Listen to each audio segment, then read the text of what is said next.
Welcome to The Longer Game, the only show that's dedicated to the future of retail.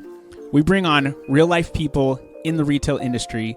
We talk about their experiences, we share their stories, we apply it to what's currently going on in the market, and we look towards the future of retail. You could say it's retail reimagined. My name is Michael Marr. I run a customized, done-for-you service agency called Cartology that helps brands win on Amazon. Now, while my expertise stems in the Amazon field, we bring on a wide array of guests because retail is expansive. You've got e-commerce. Yes, you've got marketplaces like Amazon. You've also got brick and mortar that is evolving. You've got logistics. You've got technology, finance. There are so many aspects to retail, and it's complicated. So we're here to bring you the entire story. Do you think that you have an interesting story and you'd like to tell it on the podcast? Then go to thelongergame.com and fill out a form to be a guest on the show today. You can catch The Longer Game on any social channels: LinkedIn, Facebook, Instagram, Twitter, YouTube, and our website, thelongergame.com. We've got all awesome guests on this show, so that I will promise. Are you ready to hear more about the future of retail? Let's get down to business. Welcome, everybody, to the Longer Game podcast, where we talk all about retail, which is super expansive. And basically, I get to define retail however I want to because it's my show and you can't tell me what to do. But today on the show, we have Nick Cawthon, who is the founder of Gauge.io, and they are a CX UX consultancy. I will let him tell us a little bit more about that, but welcome, Nick. Thanks for being here. Hey, thanks for having me, and hello, Longer Game listeners. I'm excited to kick off season 3. Yeah, so tell us a little bit more just about some of the day-to-day things that you do in your role. Yeah, it's varied.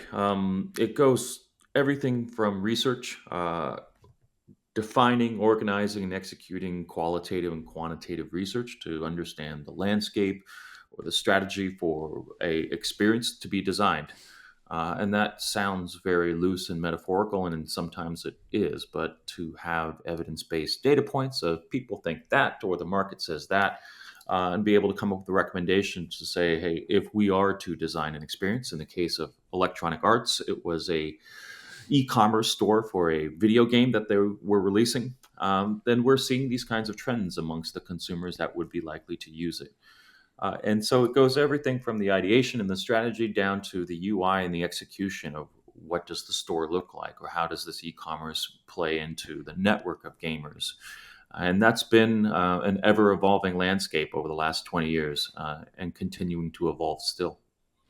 How often when you get into these projects with people, do you find discrepancies between what someone maybe thinks their audience is about or is focusing on and what you find out they really are focusing on?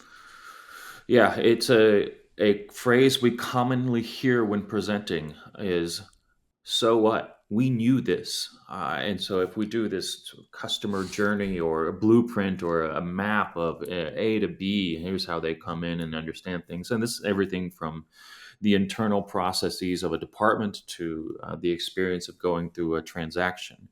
Oftentimes, it's reaffirming what people already knew and what they already envisioned to be happening. I think where the real value comes in consulting and recommendations is, so what? What do we do now? And that's often we need to be more customer centric. We need to establish and maintain feedback cycles so that these voices become common sense and they don't sort of hit friction and roadblocks to implementing things that really start to unlock that journey or that experience for our intended audience. So 100% of the time, do we see that dissonance of expectations versus reality? And then once that happens, so what you're saying is people are often realizing, yeah, we already knew this, but you're affirming that and now saying, hey, we need to start designing towards them because they knew maybe the target audience, but maybe not exactly how that target audience was behaving. Yeah, they knew the target audience. They had hypotheses or suspicions. I'll give you another example. Airbnb was seeing stagnation in their private room rentals. It was the sort of inception of their company, now multi-billion dollars in every country around the world. And they weren't quite clear why was the private room rentals not growing. And again, this was something that didn't fall prey to the regulation that they've seen with the entire home rentals, and they wanted to really help grow that category again. They had an internal team of researchers that did qualitative one-on-one IDIs, in-depth interviews with hosts, and they had some hypotheses about why it might be or what that relationship with a guest could be. And so that was an idea they had. And in this case, what they also had was 40 million reviews that talked about positively or negatively their stays with private room hosts in comparison to the hosts of the other categories, like entire homes. And there was also a ranking of 0 to 5 stars, and everything that was 0 to 4 stars was maybe negative, and everything that was 5 stars was positive. It's hard because 95% of them are 5 stars, so you had to find some balance Okay. there. Which is also kind of crazy So, that like anything under 4, it's 80%, but it's like feels like failing. That's the same with like reviews on Amazon, but it's just crazy. I'm like thinking yep. of that as you're saying that. Yeah, a 4 star review for an Uber driver could be career killing. Like Yeah. there are these sort of really metrics of you got to always meet and exceed those expectations. So with Airbnb, it was a qualitative research on language used around a set of 7 keywords: location, access, pets, host, those types of ideas that were coming back from these initial small scale research studies to see how the sentiment, the frequency, and the usage changed when you keyed in on those keywords.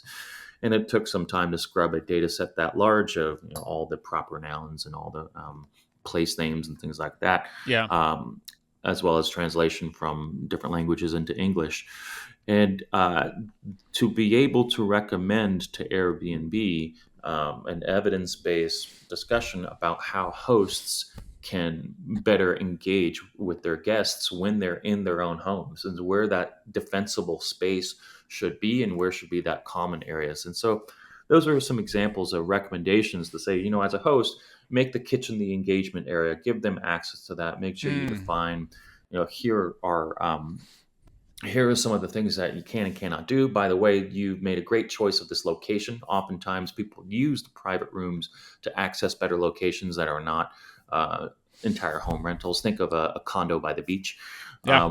And so that was something that was a so what. Like we knew this as an idea, but now you tested it as a scale using customer data that made it really work.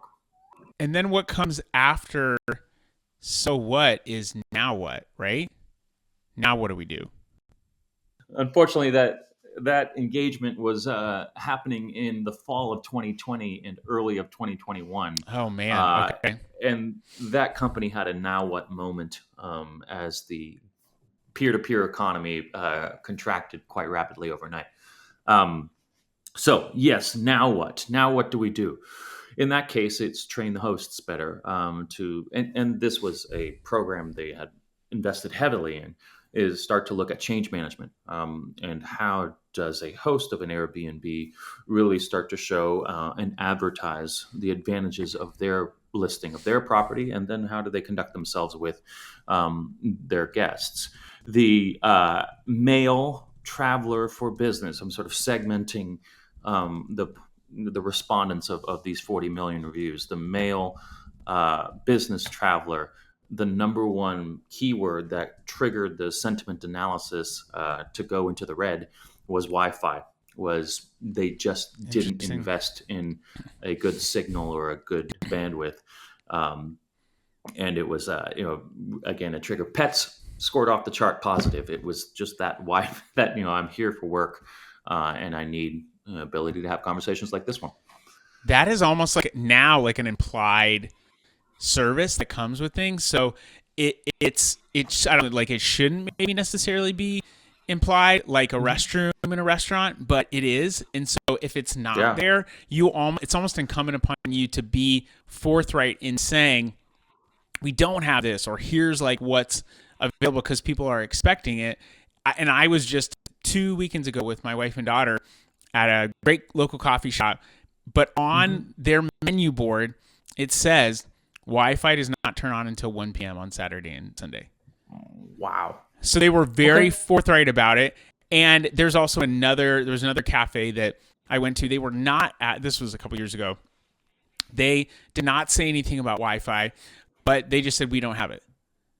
But you kind of had to like ask. And I think the goal for them, whether it was a great objective or not, was they wanted people to engage with each other. Yeah. But maybe that's not why people are coming. Maybe people are coming because they want great coffee and they want to be able to do their work. And I did see a lot of people engaging people, and I would go and meet people there to have meetings or to have conversations. It would not, would know I wouldn't have access to Wi-Fi. But I do feel like that whatever is implicit, if you're not having that and you're not engaging with that, you have to explicitly say, like, here's why we don't have this thing. Yep. Justification of it. Yeah. Which is almost like you're on a website, people kind of expect free shipping now because of Amazon. And so if you are charging shipping, like you really have to say free shipping over, $35, $50.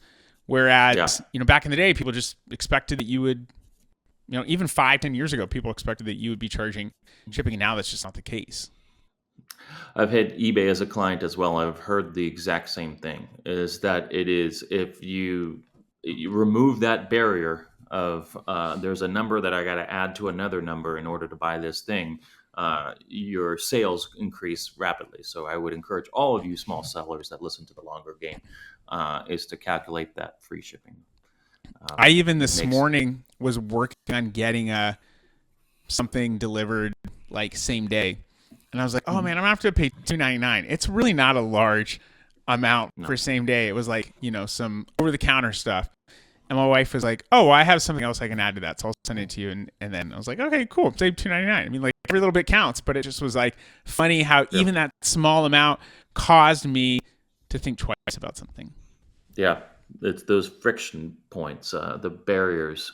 When you look at the appropriation of CX, and I say that because it initially started as UX and the experience we had with digital devices, and then got extracted more holistically to the customer experience.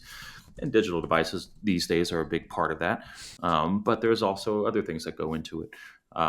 And anytime you put barriers into place, even if it's that small calculation of price, the customer journey becomes more impeded. And those are the things you can start to point out of like, hey, asking why does this service need to calculate shipping? Why do we have this kind of roadblock in place? And to be able to illustrate that and talk about that across departments, whether it be finance or engineering or even human resources for some of these internal processes, that's part of our role as consultants, is to step back and look holistically at the problem.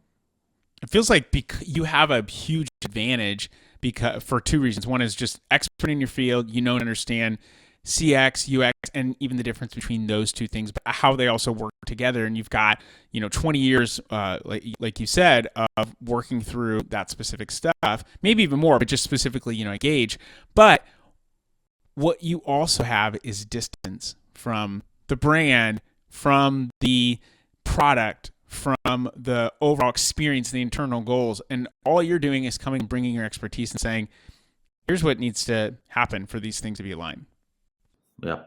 I think that there's also the ability to draw voices. That's the tool that I use constantly to go and find these conversations, just like you found today, and draw voices out to bring an emotion into what can be a very cold equation. When you have this micro snapshot of here's a user who's confused at the shipping cost or doesn't quite understand what this means or this goes, you can go and find these voices and put human emotions on them to really begin to motivate people to say, well, it's not just a business decision, it affects people in these ways. And the shipping is a poor example of that, because that's $2.99, so it's not a life-changing amount. But when you look at some of these other journeys or those blueprints where there are things that may be life altering, or there are things that may cause somebody not to do one thing or the other, my huge advantage is, yes, the candor that comes with being from the outside and not beholden to the departmental politics, but also the ability to see and recognize and replay uh, the humans behind each of these points. That's where the research and some of the evidence-based design strategy starts to really stand out. It feels like yes, you want to have, high percentage of, like, if this is a problem for 70% of people, then it's definitely something that's hurting us and we want to reduce this, like, friction point. But also those people, which can be anecdotal, can also be helpful. And even if it's not something that's applied across every single user, like, that anecdotal experience could be something that maybe people just weren't aware of, or they weren't able to articulate that it was a problem, or maybe they weren't even thinking about it as a problem, but you were able to reduce friction before they ever got to that point because of listening to this, like, this one person's experience. And as we talked about the star ratings, it's the ones that are going to give you the negative scores that are the amplifiers. It's if the 5 star is just now the commonplace, those advocates are a little harder to extract and to exalt the brand value of the cafe without the Wi-Fi. But it's the 0 to 4s that are going to start complaining. And so if we look at where those barriers are, and as you mentioned, to give a justification or a reasoning or a soft landing for, hey, we're turning off the Wi-Fi so that we can connect with one another, that might help sort of pad that a little bit, bringing out those voices one way or the other. And as you become more clear on what you're about, let's just say, your core value as a coffee shop is we want to bring more connection. You reduce the people in your cafe that don't want to have connection and really are there to work, and you now have an opportunity to draw in the people who really do want to do that. And you're setting expectations super clearly. Always great when you get into a relationship with someone and they say they don't want kids and you do, and you're like, yeah, we'll figure it out. I'm totally gonna change this person's mind. And the other person's like, I'm totally gonna change this person's mind. It's like, no, you basically set expectations and you both ignore what the expectations were. Probably was not gonna last long term. Maybe it was fun while it lasted, but it didn't last long term. So, like, setting those expectations up front allows you to, I don't want to say repel, but move away from what is not a target audience. Maybe you don't want to be a Starbucks. Like, that's not my favorite place to go or even drink and get coffee, but, like, it serves a purpose for me in travel because of location, because of convenience. Whereas other coffee shops might be where I want to go and just hang with my family or meet someone and talk and meet with a friend or something like that. So, like, it allows you to, when you're clear, to get close to your target audience. Mm-hmm. Right. No, as an independent business person, specialization is a challenge. You want to say, yes, I can do anything that you want me to do. And then you become kind of like the restaurant that has cheeseburgers and pizza and everything under the sun, but does none of them very well. So, jack of all trades, master of none. And if I love this cafe metaphor that we're continuing on. Yeah. If there's a business that says, this is who we are, we're this identity, and we want to really rally around the humanist aspect of a warm drink, of a comfort, to be able to sit and talk. Then to really see what kind of qualities could be manifested from that. Is it books all around? Is it soft music, just to say, hey, at least there's some other stimulation going on? It may not be the doom scrolling that you're used to as you caffeinate, but it can be literary or auditory, and that can be something that is sort of extended in different ways than one would expect. And no, we don't allow dogs. Right. Like, exactly. A cat cafe does not allow dogs. But my cat's special, my dog's special, so I know that I can bring this dog in. Yeah. How do we extend our brand in ways that are considerate and thoughtful, to how people expect of us, or what that experience is expected of? And so those are part of the emotional stories. Those are part of drawing out those voices and making recommendations to look at the people like yourself who go to that cafe and want these types of things. I had someone on my podcast recently, and his whole concept was like red and blue customers, and it sounds like it's political, but really it was just conservative versus more liberal, not in the like who you voted for sense. I mean, I'm sure there's like a strong correlation between those things, but it was like your audience, if they're conservative, they want to see the tried and true. They want the tested. They're not willing to try something newer. Whereas a more liberal audience is willing to try something new. They're open to maybe more of the new things. They don't care about the tested, the tried and true stuff, and how people are afraid to approach that and ask those questions of their customers just because they were for fear of being political or potentially alienating people when their audience typically leaned one way already, and by asking the question they actually got the information they needed to like go further. So like how much of you in your role and just people looking at customer experience, user experience, whatever, how much of it is just maybe people being afraid to ask the question because they're not sure what they're going to get, or maybe they're afraid of what they're going to get? Wow, that was loaded. May I ask a clarifying question? Please. What did this person sell? He had a book that was red and blue customers, and I think he also ran like a consultancy, like helping people figure out more of their user base, and just he did a lot of research and collected a ton of information on certain audiences, looking at like city versus country, looking at certain regions. He even brought up the point that a lot of people may not even have to ask the question because their CRM for their customers already have this information in there, and they would just simply need to look at it and aggregate it. But it was like looking at, but it was like stuff that they'd already opted into. It wasn't like they were, but that was the whole point, was that there is information out there. And if you know who your audience is, instead of trying to force your marketing down their throat, maybe you find out more about how they actually identify and speak more their language. I can envision a service, as my last couple of weeks have been spinning up services, where it will look up the participant's name against a voter roll of the region that matches the IP address that they're coming from. And then customer enrichment will give me a column, red or blue, based upon their last registered voter roll. What to do with that information, how I would word my outbound emails differently, I'll leave it to you to interpret. Yeah. I like where your head's going. I like that you're like thinking about how to productize something. Like that is very entrepreneurial, and I love that. You just spun off a business idea. So anybody listening at the Longer Game podcast, you're welcome to take that and run with it. I would love to hear if you do about it. No, and then come on and tell us about it.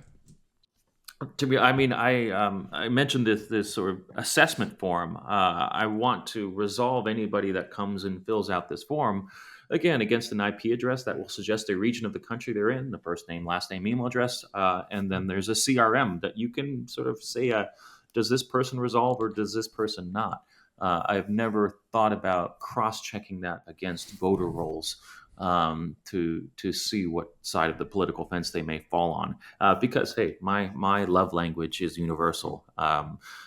We are universally accepted and despised at the same time. Yeah, we have those great commonalities around a lot of things, and that we're also all very human, and like that, if anything, is very unifying and also polarizing at the same time. Yeah, it'd be an interesting test case to see what you could find. So conservative versus liberal. Let me see if I can take that into a direction of those who know what they're asking for and those who need to be told. There's a concept of win without pitching, where you are talking with a client or customer, and it's not as if you are pitching the end product. You're pitching the concept of how to get to that. Because the end product will be a commodity, and you can always lose on price because somebody can sell a widget at half the cost of you can. But when you talk about the need for the machine or the process or the things that go into it and the understanding of how that widget will be used, that's a different kind of conversation rather than a price-based one. And again, so professional services, you always want to be, at the front of the conversation, not at the end. It can be maddening sometimes because when are you ever going to get to the widget? Yeah. But the research that goes into it, and helping them be educated about what goes into the process, it's an open-minded view, versus one that is focused on, again, the commoditization of the product. So waxing very philosophical here, on the longer game, but would love to see where you want to take that one. I'm thinking about what you're saying, and I'm thinking about in a very super applicable way to like what my agency Cartology does for brands on Amazon, Mm-hmm. helping them to grow, helping them scale, and that could also mean getting more profitable. It could mean growing and getting big and becoming number one in the category. Whatever it is, Right. I found that a lot of people do create a let's call it a launch strategy, or just even a lot of agencies, consultants, their approach is to go very, very open first, meaning they do a bunch of really broad discovery based targeting and Mm-hmm. then pull in information, and then they will start to expand from there. And I found that does not work very well. And it doesn't mean that you're any less open. It's just what we've done internally is change that and create a system where we go to all the places where this information would essentially come from, collect the data, and look at it objectively, and then say, okay, based on, we heard what our client said, but objectively, here's what we found. And now what we know about this category, it's really crowded. It's going to be very expensive. And you also play in this other category. So we think the best thing for your objective, which is to grow by 25% or hit whatever this target is, we know that if you want to get there a little bit quicker, it's probably leaning into this category with less competition, maybe slightly smaller market size, but we know how to get you to grow and scale in that, and we can do it in a quicker way because the cost is going to be significantly lower. But we start, just from an advertising level, we start with, all right, we've done all this research. We're going to go very exact and precise in targeting, more surgical than just open. And we found that it gets great results. Now, we still do some discovery-based stuff, but we're making big bets because of all the research that we've done on the front end. Which almost feels like you research your customer base, or you do these kinds of qualitative and quantitative research, studies that you're doing, and getting that data, and then going out and building based on that, instead of like, well, it's kind of like, let's put kind of a really open website and let's see how people interact, and then we'll start to build from there. And we're saying, well, let's just go and do the research, then build on top of that. Yeah, I mean, I think mixed methods suggest that after you've done the research, you build the thing, and then after you build the thing, you go back and do more. It's a cycle. I have this habit of, whenever I sign up for one of these SaaS platforms that are, again, Series A or seed funding round, that are trying to sell a thing. And oftentimes the CEO has a link to their calendar, on the onboarding email. And I always take that. I always want to hear and compliment them on a feedback cycle for a growing company, because the expectation of how I'm using their product versus, how they think I use it, are completely different. The failures of the features or the misuse of different functionalities, like that's what I want to show them and say, hey, look, this. I'm doing a workaround. We're just copy and pasting out of here because it's not working as you imagine, and you're trying to sell me this new feature that I don't really ever see myself using. And so those kinds of feedback loops are important. Especially with Amazon sellers, you don't have a whole lot of access to customer data, with the exception of your social media platforms and your LinkedIn, and maybe even sort of the welcome message you have, if somebody orders it, is the ability to find time on a calendar. And again, there are calendaring tools that will be able to regulate that to maybe 1 or 2 sessions a day or a couple times a week because you're a busy founder. But it's the importance of creating a loyalty loop, of a feedback loop, and a voice of the customer program, even if you don't have access to that customer data, through the third-party sellers, I think is a great ethical foundation of a small business. as well as one that's going to help you avoid big mistakes down the road because the expectations don't quite match the reality. One of the analogies that I like to use a lot in relationships is the setting of expectations. The premise is setting expectations. When you set expectations, we talked about this with I want kids, I don't want kids. You're clear from the get-go and you avoid a lot of heartbreak or frustration on the back end. And it may not be easy to hear, but better to hear it now than it exacerbates and goes into a larger, sense of your customer base or larger aspect of your customer base. And the most easy analogy I can think of is you are going to leave your home and your spouse or partner says, "Hey, you're going to hit traffic on this road up here. So you may want to just prepare yourself, like leave 10 minutes early or take this other route." Well, when I do inevitably hit traffic, I'm going to be way less stressed because I was expecting it than if I had just left and showed up and hit traffic, because my expectations are set correctly and I can kind of self-regulate, say, okay, like I know that it's going to be whatever, and I left on time, so I'm not feeling late because of that. And I feel like those feedback loops are something that can help create expectations of, hey, we have this feature, people aren't using it or it's not working as we said.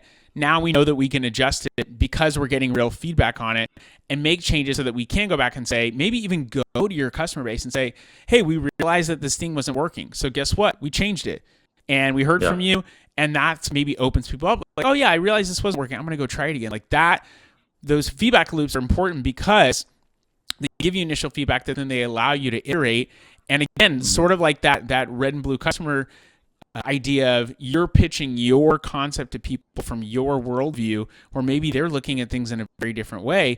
Get more into their mind, get more into the people that are actually using your product or your service, and that will allow you to be a better founder, to be more successful in terms of people using your product or even sharing with other people.